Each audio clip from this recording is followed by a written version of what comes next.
Good morning, it's Harvey Jackson. We're just going to get through a few different items here. The WASDE reports tomorrow and soil crop conditions in the prairies. Some of that information is dated, but I'm going to put it or go through it anyway.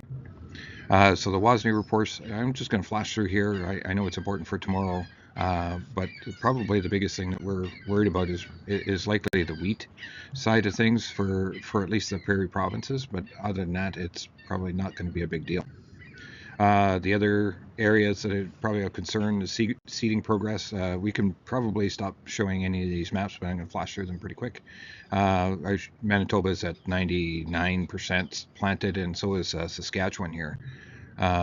Moisture has fallen. The one point that I want to make here is just that even Manitoba is talking about the May 1st to June 8th normal accumulated rainfall is anywhere from 56 to 102. So let's call it 2 to 4 inches, and you can see that we never got anywhere close to that this year. So rainfall it's actually it's still a bit dated, but you can see that there's been basically no rainfall in Saskatchewan. And the planting progress here, you can see that the blue bars are pretty well reached at the top here now. Soil, Saskatchewan soil moisture conditions, there's a lot of areas that are in the short to very short conditions here. Planting seeding progress in Alberta, you might as well say it's pretty well complete. You can see that there's areas here that are under some concerns for moisture, but the rest are actually okay. And I think there might have been some moisture since then. In the drought monitor maps, so the precipitation percentiles for the last 60 days, you can see the north where there's a huge, like bulk of grain is grown in this area here, canola and wheat, and it hasn't gotten any moisture. So there is concerns there. For sure there is, and there's some even in this next map. You can actually kind of see the drought soil moisture. It's in a pretty problematic in there. But when we look at some of the later rainfall maps, hopefully we can get there in time. I have a client there that's at Davidson, and he says I'm not certain if it's going to come in time for the moisture.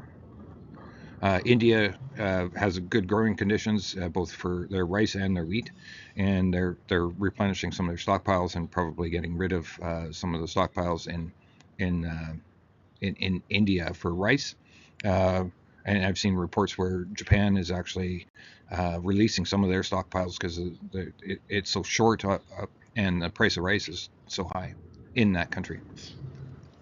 So this here is just talking a little wee bit about the U.S.-China trade deal, but the CPI numbers are coming out later today, and all eyes will be on that on the Fed, how they're going to drive policy. But Trump's tariffs are really putting a lot of problems or questions into that.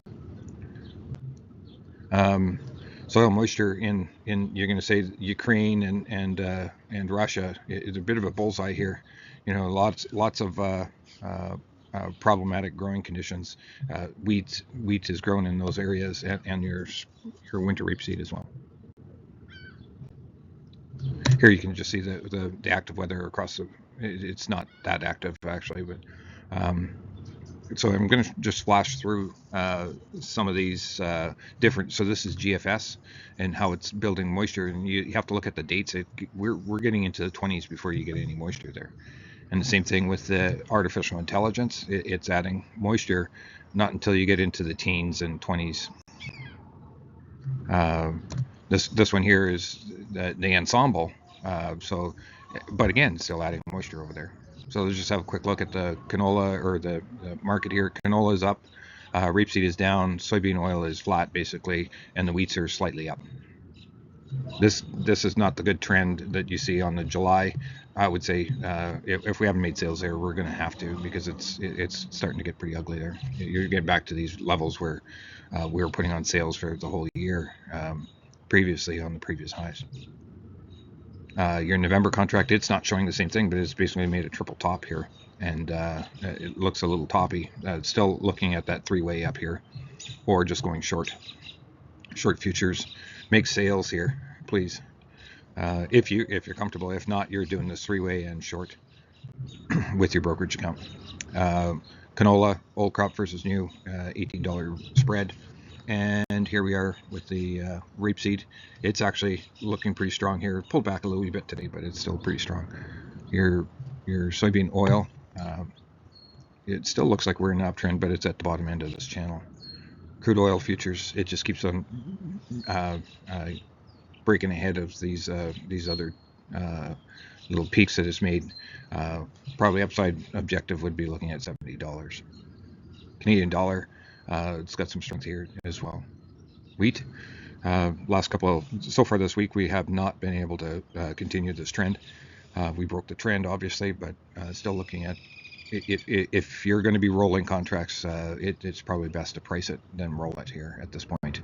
Here's the spread between July and December contract, and it's at 28 cents. So you're 28-cent premium to price December contract. Here's your December contract. Same trend that we've seen on the July as well. Hard red winter. And your corn futures, there's nothing positive about this. It looks like it's going to keep drifting, but there's maybe some hope that we can actually have some catching farther down here. USDA report tomorrow.